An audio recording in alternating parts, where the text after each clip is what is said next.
Assalamualaikum warahmatullahi wabarakatuh. Perkenalkan, nama saya Maidi Putra Zubandi dari kelas 1 PPB. Saya akan menjelaskan tentang membaca alat ukur. Jangka sorong. Alat ukur jangka sorong biasa digunakan untuk mengukur ketebalan benda-benda yang tipis, mengukur diameter bagian dalam atau bagian luar pipa, dan untuk mengukur kedalaman suatu bidang yang sempit.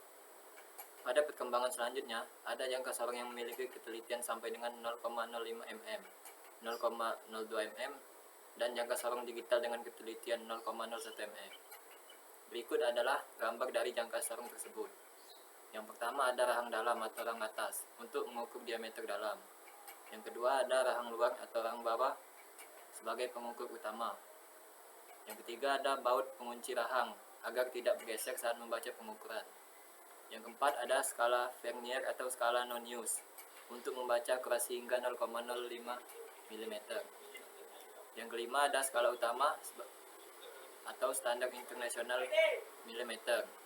Yang keenam skala utama atau standar metri sampai inci. Yang terakhir adalah tangkai ukur kedalaman. Berikut adalah bagian-bagiannya. Yang pertama membaca skala utama. Bisa dilihat dari gambar di atas, 21 mm atau 2,1 cm yang ditunjuk oleh garis merah.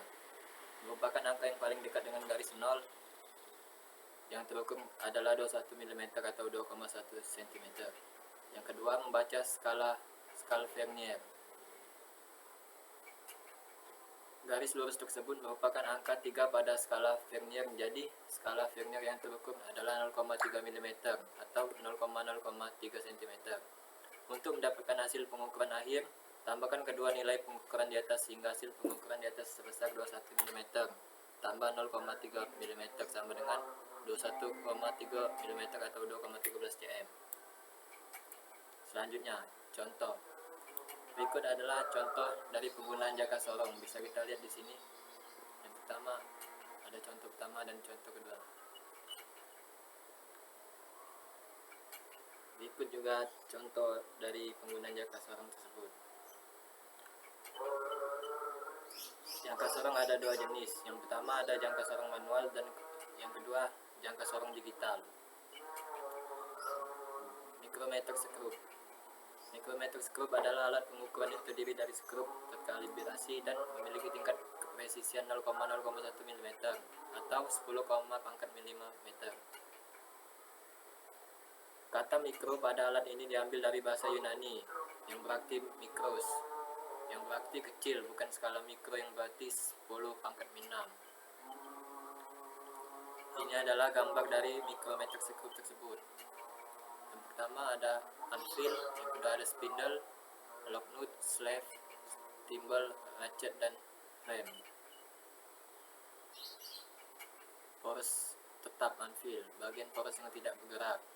Yang kedua poros geser atau spindle, poros bergerak berbentuk komponen silindris yang digerakkan oleh thimble. Yang ketiga pengunci atau lock nut. Yang keempat slave, thimble, ratchet, rangka, dan rem. Cara menggunakan mikrometer skrup adalah objek yang ingin diukur diletakkan menempel dengan bagian poros tetap. Setelah itu, bagian timbul diputar hingga objek terjepit oleh poros tetap dan poros geser. Yang ketiga, bagian ratchet dapat diputar untuk menghasilkan penghitungan yang lebih presisi dengan menggerakkan poros geser secara perlahan. Dan yang terakhir, setelah yakin bahwa objek benar-benar terjepit di antara kedua poros, hasil pengukuran dapat dibaca di skala utama dan skala Nonius. Berikut contoh soalnya.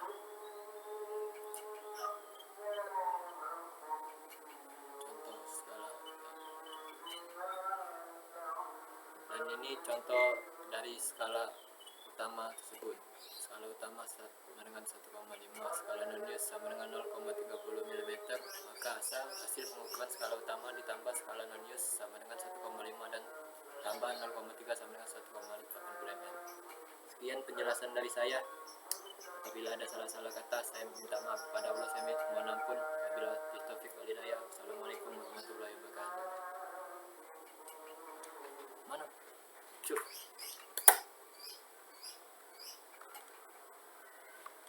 Macam-macam ni. Terus saya mulai cuk.